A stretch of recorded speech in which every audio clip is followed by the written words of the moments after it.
Hi guys, so here we are. Okay.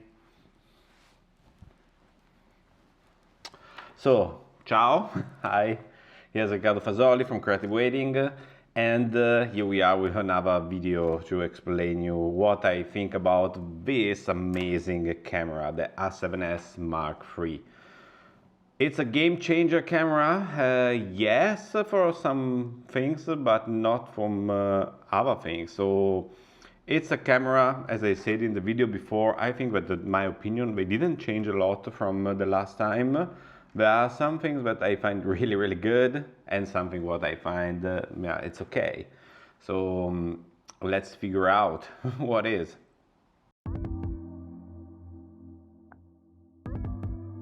So, what are the things that I find that this camera is a game changer? What are the things that I really appreciate to have now on this camera? There are two things that I really love about this camera now to have with me on a wedding day, for example. One is absolutely the autofocus. Yes, the autofocus, it's really a game changer in this camera. Actually, before, when I was on a wedding, I had every time a small monitor on the top. It's another experience to shoot with a monitor. You have a better feedback of the image that you are shooting. You can compose better, you see better, everything. But one of the things that I had it every time, the viewfinder, the monitor on the camera, it's because of the focus. Because with the small display of the Sony, I couldn't see good the focus. Also with the picking, I missed a lot of time in the focus. And so with the display, I had the possibility to see better and to have better control of the focus. I was every time working with manual focus, but last wedding that I done a couple of weeks ago, I worked, I think the most of the time, I think almost the most of the time with the autofocus, without a display, without anything over it, only with the display of the camera where I could touch the point and it's tracking the movement of what did you select, and it was a dream. It was really, really a dream. Now I can say without problem, if I left the display at home, I'm not worried about that because I can see really, really good. It was for me the first game changer. Another thing that I really love about this camera, that is not a game changer, but I really love it, is the viewfinder there. I hear a lot of people saying, yes, the viewfinder, I don't use it. I love to use the viewfinder. I use it a lot because I like to see and to have the control of the camera, to have it real near to my face. I can a little bit feel more inside on the image in somehow, I don't know, but I like really much to have the viewfinder, to use the viewfinder, and this viewfinder is amazing. It's really amazing. Never saw something like this. I remember that I tried one time a Nikon, the Z6, I think, Z6, and it was fantastic, the viewfinder.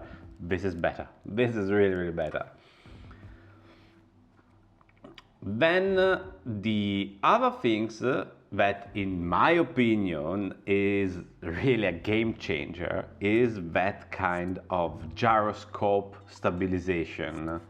This gyroscope data that the camera is recording all the time when you're shooting, it's a game changer, in my opinion, because you can do a fantastic steady shot, really, really steady, and that camera, it seems that is flying with the camera in the hand.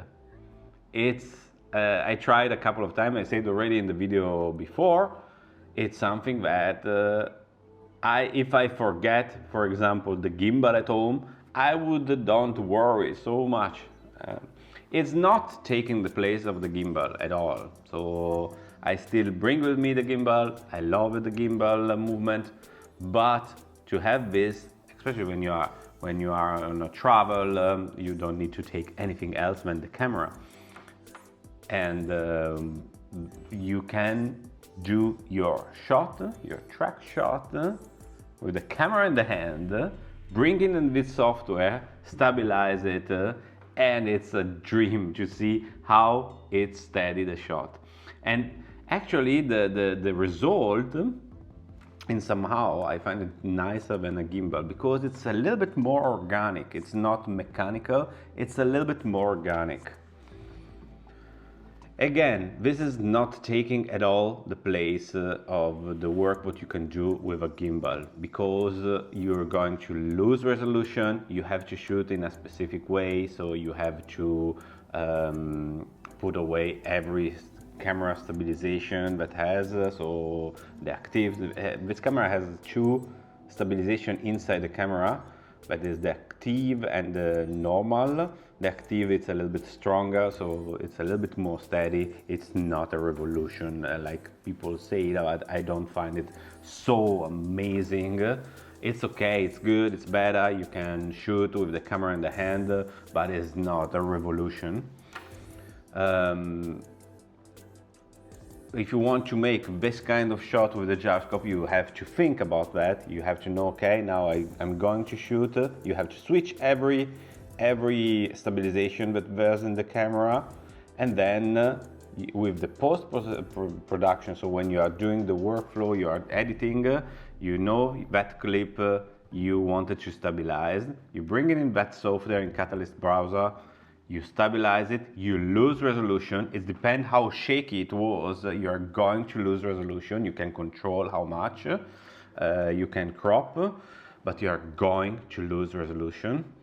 And after you have to export it, so the workflow, it's also longer. You are going to lose resolution, the workflow is longer, and I recognize that there's also a little bit of shifting of exposure or colors a little bit in the exporting. It's not big, and maybe it's something with some update they could fix it, but yeah, that is the things. But in my opinion, to have it now as an option in the camera, it's really a game changer for me. All the rest of the camera, it's beautiful, it's fantastic to have. Another thing that I really love of this camera is not the 4K. Yes, the 4K is fantastic, it's good, it's working really good. It's the Full HD. The Full HD of this camera, it's beautiful. Actually, it's like to take the 4K footage and crop it, scale it down. So the details are there. You could, if you bring it on your timeline, when you are editing, you couldn't find the difference between. I don't find any difference between the 4K and the Full HD for the quality, for the details that there's inside. Something completely horrible that I had in the A7 III, the Full HD of the A7 III. I couldn't understand how people could love so much that camera, because I hated to shoot in Full HD with that camera.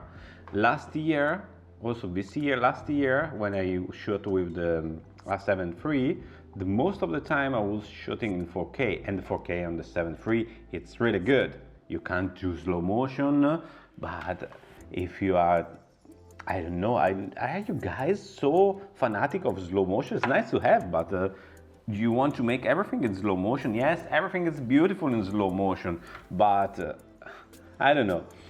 It's nice to have it, it's good to have it, it's a fantastic plus, but let's shoot also in 25 and 24 frames per second. It's not the end of the world. Another things,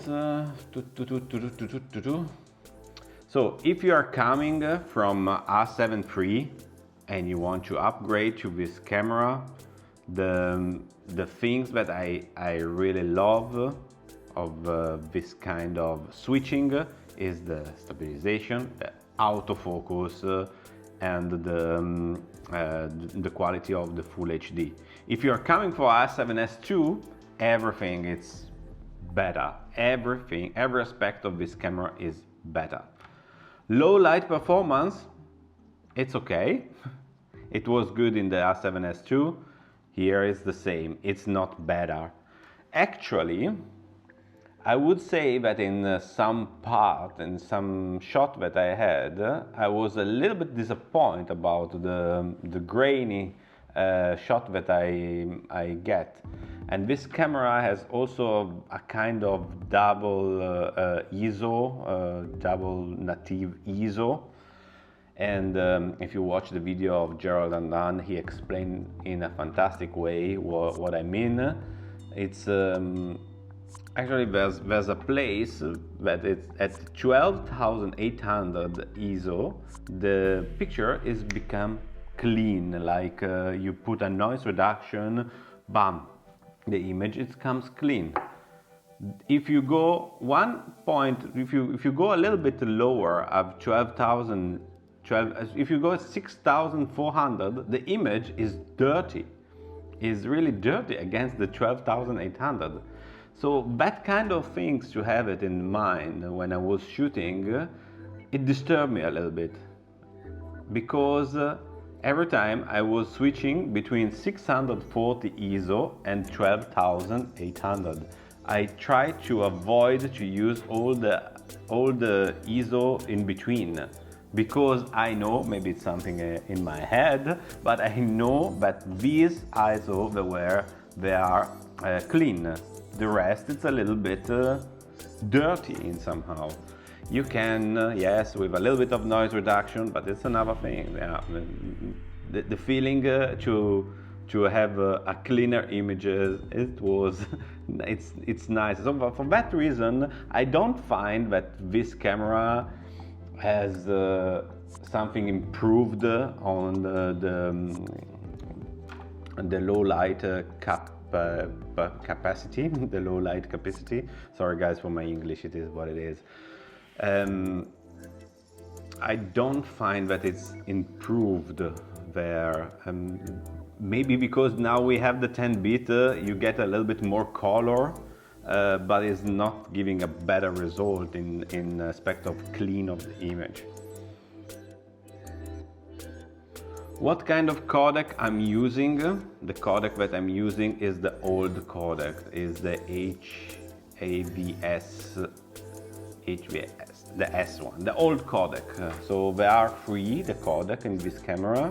There's a HS, the S that is the old one from all the other, and there's a SI that should be the best quality. And I tried them all, and in my computer I prefer to use the old codec. I have an iMac from 2015, and I prefer to work with that old codec. Also it's a good compromise between compression and the size. Different from the SI, so the biggest, that should be the best quality. I didn't saw a lot of difference. Actually, I didn't saw any kind of difference. Maybe I didn't done the right test, but I tried a little bit to see if I find any difference, and I didn't find any difference. So I'm happy to shoot with the old codec. The newest codec, this compressed H265, it's a little bit complex to transcode on my computer. The file becomes really big one time that you transcode it. And for example, this kind of gyroscope things, you can't do it with, maybe it's an update that they'll do in the future, but in this moment it's not working with that kind of codec. So what you say, I'm using the old codec and it works fine. I tried also the RAW. I have the Ninja 5, so I tried also to shoot something in RAW. Is it something that I will use in the future? I don't know. I try to see yes, you have more colors. You are working with a 12-bit. They write 16-bit, but you are working with a 12-bit. The raw that comes out from the Ninja is a 12-bit, so it's not a 16-bit. It's every time it's really much. If you try to think the jump between the 8 and the 10, it's really big. From 8 to 12, it's really big. But I don't think that the most of the people that are following me or they are watching this video, they would feel the biggest difference there. So you think to get the better dynamic range, you are not getting any better dynamic range. I'm working in Final Cut, and if I bring the file there, I have no option to controlling ISO or temperature, so it's still a little bit maybe in the future with some update having there, it's good to know, but I don't think that I will shoot in RAW in these days, in this time. Maybe in the future, let's see. The flip display, it's good. I like it. It works good. It's actually also now I can see myself, and it's really nice to see what I'm shooting and if I'm recording. I like really much that you can now have a red line around the picture to understand that you are recording. This is something that I would like to have it also in the other cameras, because sometimes I forget to press record, or I press record when I thought that I press stop. And so this is with this kind of feature, that this red line around the screen, it's really it's really helpful. I like that it is water sealed, so weather sealed, so I can shoot under the rain without a problem. The battery is better than the A7sIII, but not better than the A7 III. Actually, with the A7 III, I used 2 free batteries on a waiting day. This I used, if I'm not wrong, 4 or 5, so it's a little bit more battery consuming, this camera, but nothing bad. So it's better than the A7sIII. If you're coming from the A7sIII, this is a great upgrade. Cards, you can use any kind of SD card. You can use, if you have some V60, you can use it for many things, many options. The best is to have SD card V90. The V90, it gives you the possibility to use the 95% of the camera. And how I use it, it's the 100% of the camera with the SD V90, because there's the possibility to have the C Fast card. That is a new card. It's really expensive. It's really expensive. I bought one, but I don't know why. I bought because I thought it's nice to have the camera at 100% of the power, but I'm thinking that I've done a mistake to buy it, but okay, I bought it.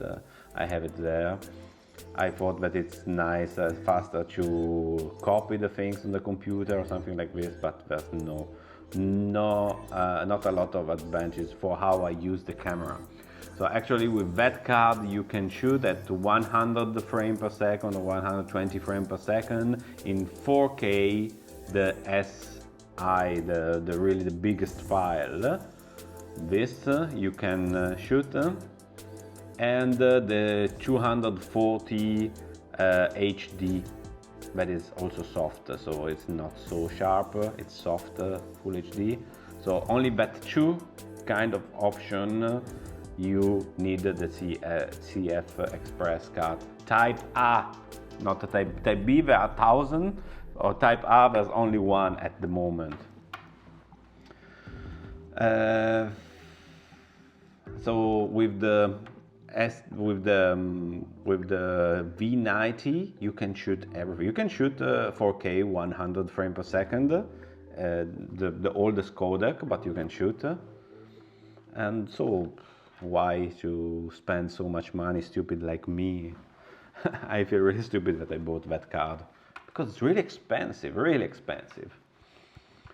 Okay, let me see. I told everything. If you have any kind of question, please write me here. I'm happy to answer. I wish to grow a little bit this YouTube channel. So I will see if I can do other videos like this, where I explain something or some experience what I had, or talk about stupid things you don't know. Yeah, so if you want to follow me, I have also an Instagram channel. I'm happy if you come aboard. And yeah, guys, have a nice day and be happy. Ciao.